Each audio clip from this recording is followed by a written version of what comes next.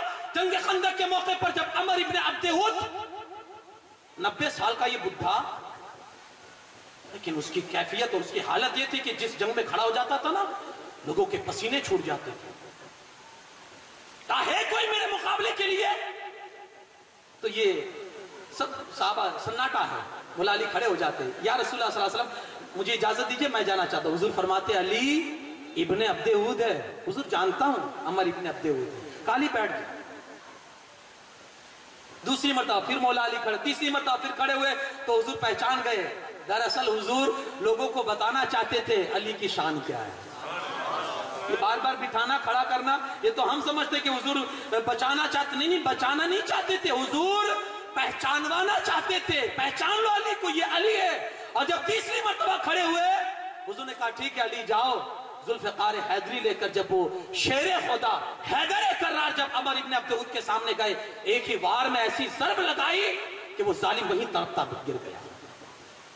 شوق جو تھا آپ کو ہر جنگ میں آپ دیکھیں گے. تو کہا یہ میری زندگی کی پسندیدہ چیزیں, اور آپ بھی اگر حضور علیہ السلام سے محبت کرتے ہیں تو یہ حضور کے جو چاہنے والوں کی جو یہ پسندیدہ چیزیں اور رسول اللہ کی جو پسندیدہ چیزیں یہ ہم اپنی زندگی میں بسائیں, یہ ہمارے لیے بہت ضروری ہے.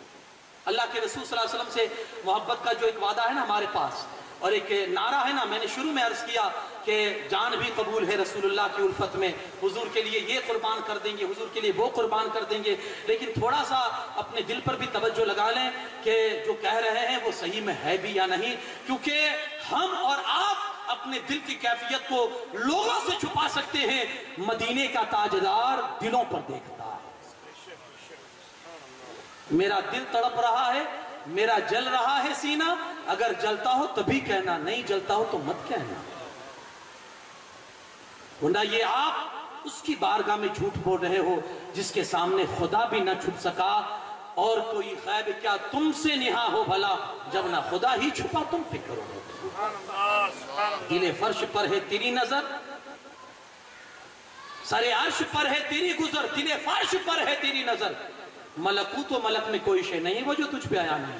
بولنے سے پہلے سوچ لیجئے گا ہم کیا بولتے ہیں. محبت کیجئے, ضرور کیجئے, لیکن وہ اس طرح سے کیجئے کہ آپ کی محبت میں پھر وہ جھوٹ نہ ہو. صحابہ نے وہ کردار دکھایا تھا. سیدنا صدیق اکبر کی زندگی آپ پڑھیے, میرے پاس اتنا وقت نہیں تھا ورنہ میں ان کی زندگی کو آپ کے سامنے طول کے ساتھ بیان کرتا. عمر فاروق اعظم کی زندگی پڑھیے, حضرت عثمان غنی رضی اللہ تعالیٰ عنہ کی زندگی کو پڑھیے, مولا کائنات علی شیر خدا کرم اللہ تعالیٰ ان کی زندگی کو پڑھیے. جس موڑ پر آپ ان کی زندگی کو دیکھو گے, انہوں نے جو ایک نام اور ایک نعرہ لگایا تھا کہ رسول اللہ صلی اللہ علیہ وسلم کے بارگاہ میں اپنی جانوں کا نذرانہ پیش کریں گے، تو ہر اس موقع پر وہ صحیح کھڑے رہے تھے اور انہوں نے اپنے جانوں کے نذرانے پیش کیے تھے۔